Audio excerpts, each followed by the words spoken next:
환갑을 넘기고 나서야 비로소 알게 되는 진리가 있다.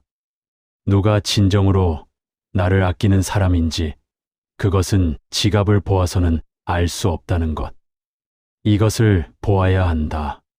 젊은 시절엔 몰랐다. 밥 한 끼 사주고 선물 하나 건네는 이가 나를 귀히 여기는 줄 알았다. 비싼 선물일수록 큰 돈을 쓸수록 더 큰 마음인 줄 알았다. 그러나 세월이 흐른 뒤 깨달았다. 돈이란 것은 있으면 쓰는 것이고 때로는 별다른 마음 없이도 쓸 수 있는 것이다. 하지만 이것은 다르다. 이것은 아무리 부자라도 더 가질 수 없다. 하늘이 정해준 만큼만 주어지는 것. 재벌이든 거지든 똑같이 받는 것. 한 번 쓰고 나면 절대 되돌릴 수 없는 것. 그 귀한 이것을 내어 함께한다는 것은 그 사람 생의 일부를 나에게 내어준다는 뜻이다. 다산 정약용 선생께서 목민심서에서 이르시길 사람의 참됨은 그가 무엇에 이것을 쓰는가로 알 수 있다고 하셨다. 공자께서도 논어에서 사람을 알고자 하면 그가 무엇을 소중히 여기는지 살펴보라고 하지 않았던가. 생각해 보라. 당신 주변에 돈은 잘 쓰면서도 정작 이것은 한 푼도 쓰지 않는 사람이 있지 않은가? 반대로 넉넉지 못해도 이것만큼은 아낌없이 내어주는 사람이 있지 않은가? 진짜 당신을 아끼는 사람은 후자다. 오늘 이 이야기는 내가 살아오며 터득한 것들이다. 이것이 무엇인지, 왜 이것을 주는 사람이 진짜인지, 그리고 어떻게 그런 사람을 알아볼 수 있는지 천천히 풀어가겠다.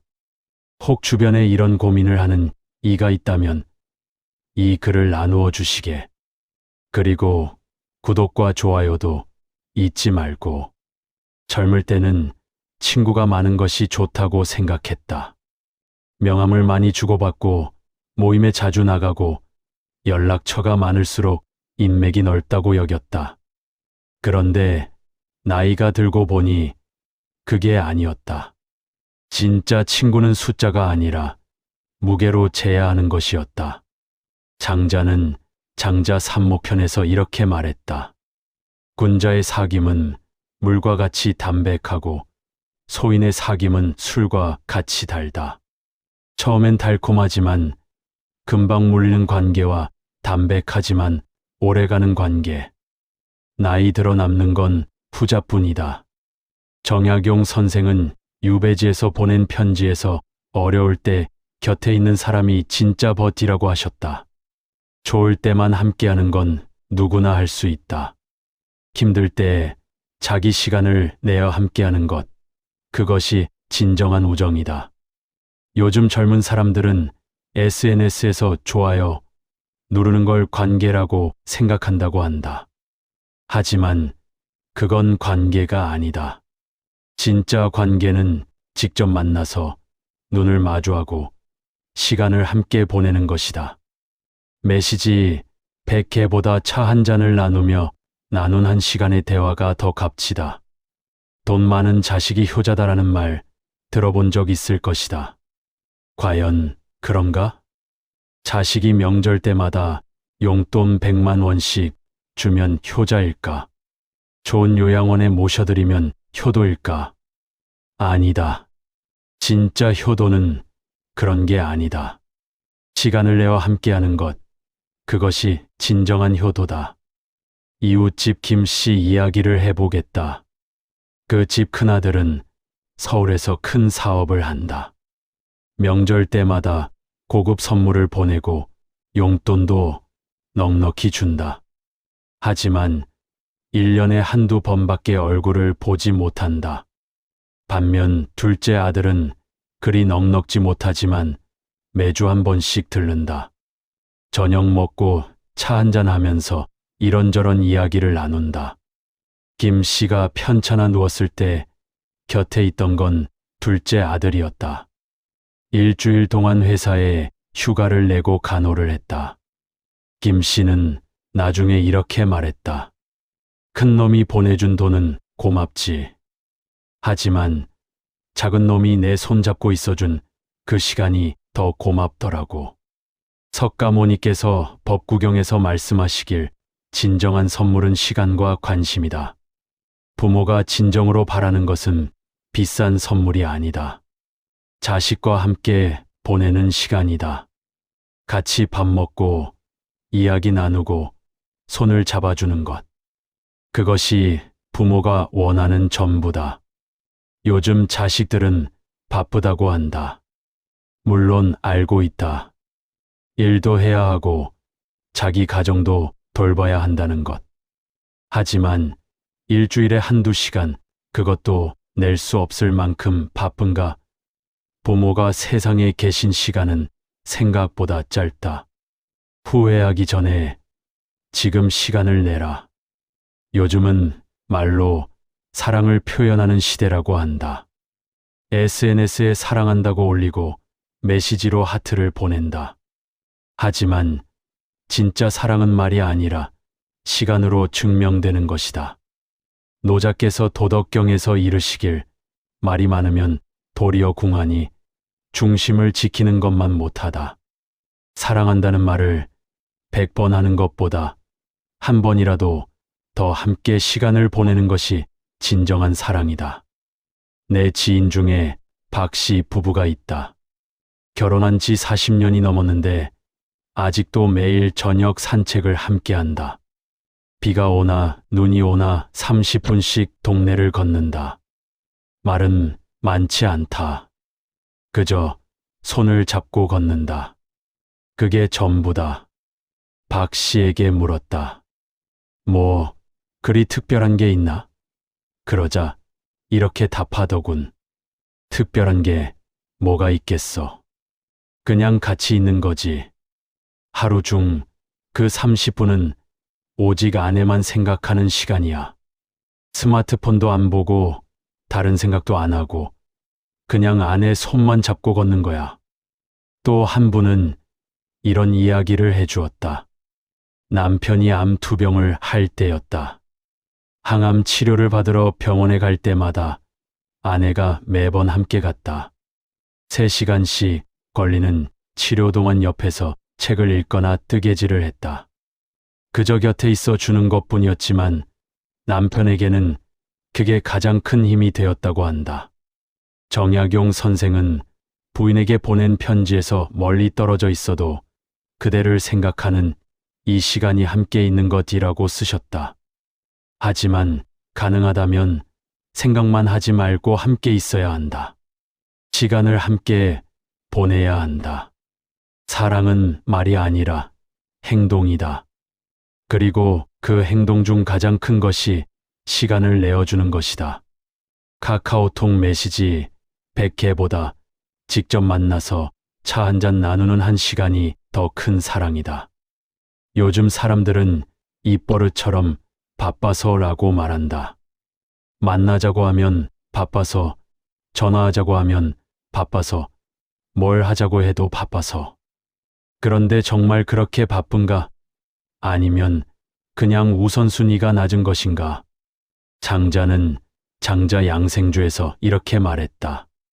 삶에는 한계가 있지만 아는 것에는 한계가 없다. 한계가 있는 것으로 한계가 없는 것을 쫓으면 위태롭다. 시간은 한정되어 있다. 그 시간을 어디에 쓸 것인가는 선택의 문제다. 진정으로 소중한 것에 시간을 쓰고 있는가? 내가 아는 한 교수가 이런 말을 했다. 학생들이 바빠서 책을 못 읽는다고 하더군요. 그래서 물었습니다. 하루에 SNS는 몇 시간 보나? 대부분 2~3시간 본답니다. 바쁜 게 아니라 우선순위의 문제입니다. 우리도 마찬가지 아닌가? TV 보고 스마트폰 하고 쓸데없는 모임에 나가는 시간은 있으면서 정작 소중한 사람들과 시간을 보낼 여유는 없다고 한다. 정말 시간이 없는 것인가? 아니면 그 사람이 우선순위에서 밀려난 것인가? 한 번은 오랜 친구가 서울에 올라왔을 때였다. 만나자고 연락이 왔지만 그날 약속이 있었다. 큰 약속은 아니었다. 그냥 동호회 모임이었다. 고민하다가 동호회를 취소하고 친구를 만났다. 저녁부터 밤늦게까지 이야기를 나눴다. 그 친구는 몇 달 뒤 세상을 떠났다. 만약 그날 동호회에 갔다면 평생 후회했을 것이다. 정약용 선생은 시간은 흘러가는 물과 같아서 다시 돌아오지 않는다고 하셨다. 지금 이 순간 함께할 수 있는 사람과 함께하라. 바쁘다는 핑계로 미루지 말라. 언제까지 그 사람이 당신을 기다려줄 것 같은가? 시간은 만드는 것이다. 정말 소중한 사람이라면 바쁜 일정에서도 시간을 낼 수 있다. 못 내는 게 아니라 안 내는 것이다. 그것을 솔직하게 인정해야 한다. 은퇴하면 시간이 많을 텐데라고 생각하지 않았던가? 젊을 때는 그랬다. 나중에 시간 많을 때 하지 뭐. 그렇게 미뤘다. 부모님 자주 뵙고 친구들 자주 만나고 취미 생활 제대로 하고 다 은퇴하면 하겠다고 생각했다. 그런데 막상 은퇴하고 보니 시간은 많은데 함께할 사람이 없더라. 석가모니께서 법구경에서 말씀하시길 어제는 이미 지나갔고 내일은 아직 오지 않았다. 오직 오늘만이 있을 뿐이다. 나중에 언젠가 그런 날은 오지 않는다. 오늘 하지 않으면 영원히 못한다. 친구 하나는 이런 후회를 했다. 아버지가 살아계실 때 바쁘다는 핑계로 자주 찾아뵙지 못했다. 은퇴하면 시간 많으니까 그때 자주 뵈어야지 생각했다. 그런데 아버지는 그가 은퇴하기 2년 전에 돌아가셨다. 남은 건 후회뿐이었다. 정약용 선생은 57세에 유배에서 풀려나 고향으로 돌아오셨다. 보통 사람 같으면 여생을 조용히 보냈을 것이다. 하지만 선생은 그때부터 더욱 왕성하게 활동하셨다. 500권이 넘는 책을 저술하고 제자들을 가르치고 백성들을 위한 개혁안을 만들었다. 오늘 할 수 있는 일을 내일로 미루지 말라는 가르침을 몸소 실천하신 것이다. 우리에게 주어진 시간은 생각보다 짧다. 언제까지 건강할 것 같은가? 언제까지 부모님이 계실 것 같은가? 언제까지 친구들이 있을 것 같은가? 모두 유한하다. 지금 전화기를 들어라. 오랫동안 연락 못한 친구에게 전화를 걸어라. 부모님께 찾아뵙겠다고 말씀드려라. 미루지 말고 오늘 하라. 내일은 너무 늦을 수도 있다. 시간을 주는 사람을 어떻게 알아볼 것인가? 간단하다. 당신이 힘들 때 누가 곁에 있었는지 생각해보라. 당신에게 진짜 필요한 순간에 누가 시간을 내어주었는지 돌아보라. 그 사람이 진짜 당신 사람이다. 공자께서 논어 자한편에서 이르시길 세 사람이 길을 가면 반드시 나의 스승이 있다. 그 선한 것을 가려서 따르고 선하지 않은 것을 보면 스스로를 고친다. 사람을 보는 눈을 기르려면 그 사람의 행동을 살펴야 한다. 말이 아니라 행동을, 돈이 아니라 시간을 보라는 말씀이다. 내 인생을 돌아보면 몇 명 안 된다. 진짜 나를 위해 시간을 내어준 사람들. 대학 시절같이 밤새 이야기를 나눈 친구. 내가 사업에 실패했을 때 매주 찾아와 준 선배. 아내가 아팠을 때 아이들을 돌봐준 이웃. 돈을 준 사람은 많았지만 시간을 준 사람은 손에 꼽힌다. 한 지인이 이런 말을 했다. 명절 때 선물 많이 받았는데 정작 기억나는 건 손수 만든 김치 한 포기 가져다 준 친구예요. 김치 담그느라 하루 종일 걸렸을 텐데 그 정성과 시간이 느껴지더라고요. 그렇다. 시간을 준다는 것은 정성을 준다는 것이다. 마음을 준다는 것이다. 자기 삶의 일부를 나누어 준다는 것이다. 정약용 선생은 목민심서에서 사람을 평가할 때는 그가 무엇을 아끼는지 보라고 하셨다. 시간을 아끼는 사람이 그 시간을 당신에게 준다면 그것은 가장 큰 선물이다. 반대로 돈은 많이 쓰면서 시간은 한 푼도 쓰지 않는 사람이 있다면 그 관계를 다시 생각해 봐야 한다. 이제부터는 사람을 볼 때 이것을 기억하라. 지갑이 아니라 시간을 보라. 말이 아니라 행동을 보라. 당신을 위해 시간을 내어주는 사람, 그 사람을 소중히 하라.